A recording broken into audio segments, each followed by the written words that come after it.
doing? How's life? My name is Diavion Johnson and I'm bringing you another video. So in this video, I'm in my car, of course. So I decided I wanted to actually do a drive with me / car talk. So where I talk about a couple different topics. With this new year, I wanted to start off the new year with just putting videos that I found interesting to me, because I don't know what you guys like. And I also don't want to always spend money or be required to spend money. So I'm just doing various different things. But if you want to stay tuned and see what I got to say, then keep on watching. Okay guys, I'm actually leaving Walmart. The one that I made before I got here, I just did not like. I felt like it was too long, it was too all over the place. So I'm going to start over again and basically do the same topics but kind of condense it down. So what I was talking about like before was I was talking about how recently I did end up coming in contact with Cora. I don't know where I came in contact with it. I don't know if I got it when I went to the mall for the first time in 30 years, or if it was yeah, you need to slow down now. You need to slow down, sir. If it was the mall that I got it, or if it was at work, or if it was because I kept going to the Marshalls and the TJ Maxx, but I felt some type of way. And I just found out that Zero is supposed to be performing with Bun B, like Slim Thug, things like that. Zero is supposed to be my favorite rapper, so the fact that he's performing at the rodeo, it kind of makes me want to go. But I'm kind of scared about it because I'm like, okay, that's a lot of people in a congested room. So I'm thinking I want to go because usually he performs in clubs most of the time, and I'm like, I'm not a clubber, sir. I don't go to clubs. Like, I know that I'm 21, like I'm of age, but that's just not my thing. That's not my scene, okay? So I don't really want to do that. So I think I can do the rodeo, but at the end of the day, it's still kind of like, okay, that's a lot of people there at the rodeo. So that's what I'm trying to figure out.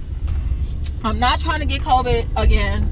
It was not the best fun experience. It wasn't like bad, it was mild symptoms, but at the end of the day, I don't want to get it no more. Like, who wants to get a disease again? Like, I don't want to.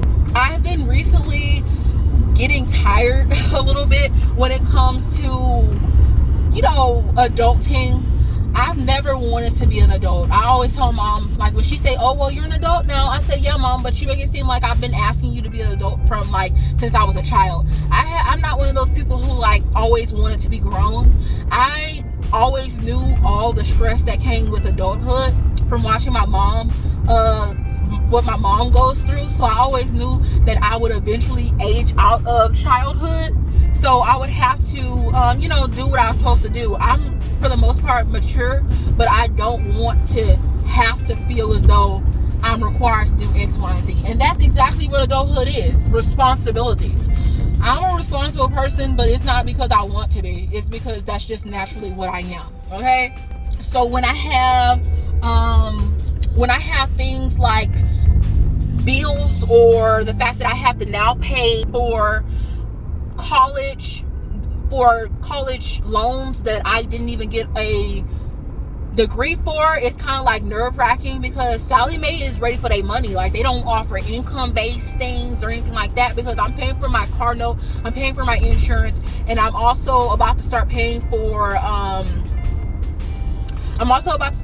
Sally Mae, as well as the federal loan that I was taking out, which is, they only offered me federal loans. They never really offered me any grants, any scholarships when I was applying for FAFSA, which is super annoying. The reason why they did that is because they said that my family's income is enough to supply a certain amount of money. But I'm like, where is that money coming from? Because I was not helped in my college journey at all. Okay?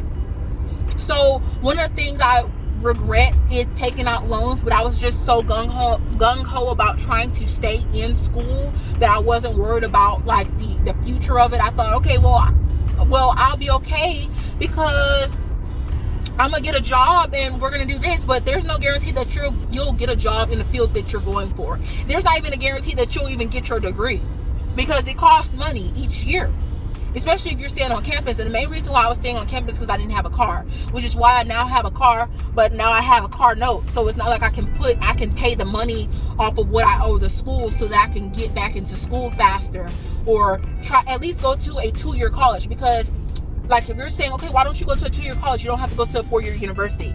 I owe the school that I was at money, so they won't release my transcript. And I don't think you can start over, because that's what the man was saying. He said if you've been to school, period, you have to show that you've been to school. Like, you have to give us some type of transcript. So that's like annoying to me. So now I have to pay off University of Houston. I already knew I had to, but I just don't know how right now, because I'm not making enough money. Things like this, I have to understand that I have to be okay with. This is what's going to happen. Especially like right now, I'm complaining about three bills that I have, and my mom was like, oh, well, imagine if you had to pay for kids and things like that. Well, I always be like, Mom, well, no one told you to have children. There's nothing I can do about that. And also, I'm living with my parents because the money that I make is not enough to live on my own. Like, it's not enough to live in the area. So I'm really surprised about people who are working at my job and that are like getting paid like the same amount of money, or 25 cents more than $9 an hour. I'm like, how are you funding where you're living? Because there's no way that you're able to pay for where you're living. Like, unless your house is already paid for, or you have a spouse that's taking care of you, there's no way that you're able to truly fund your lifestyle living by yourself, especially over here in this area. The lifestyle that I want to live, I'm going to have a good job.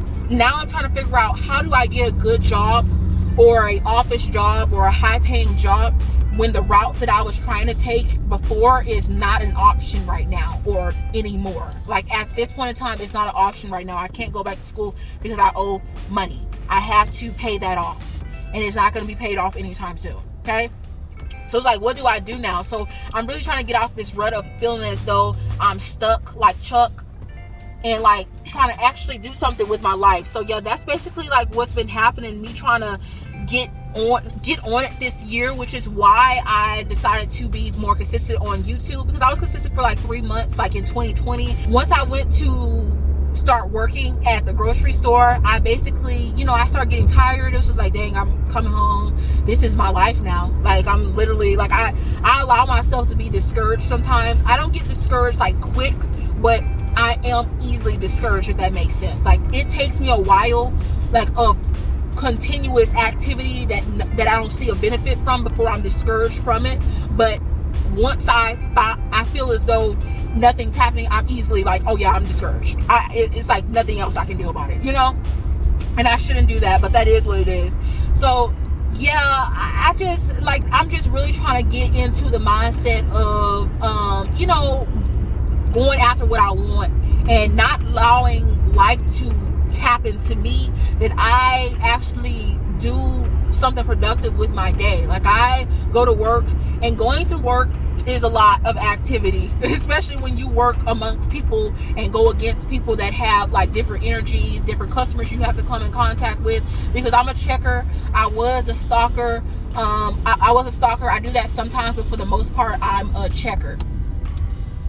And with my job, it's just like I'm getting paid scraps and I'm doing so much work. It's like people feel some type of way about me asking for a raise. It's like, I'm asking you for a raise because I deserve that raise.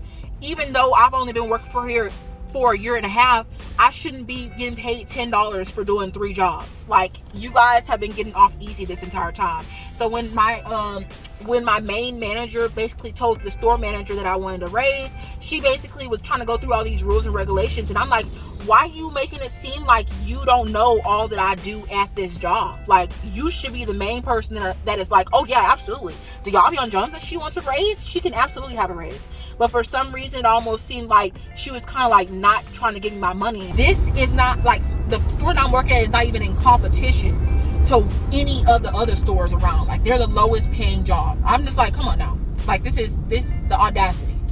Give me my bucks. Give me my couple bucks. Okay guys, hopefully me talking in the car was like entertaining for you guys.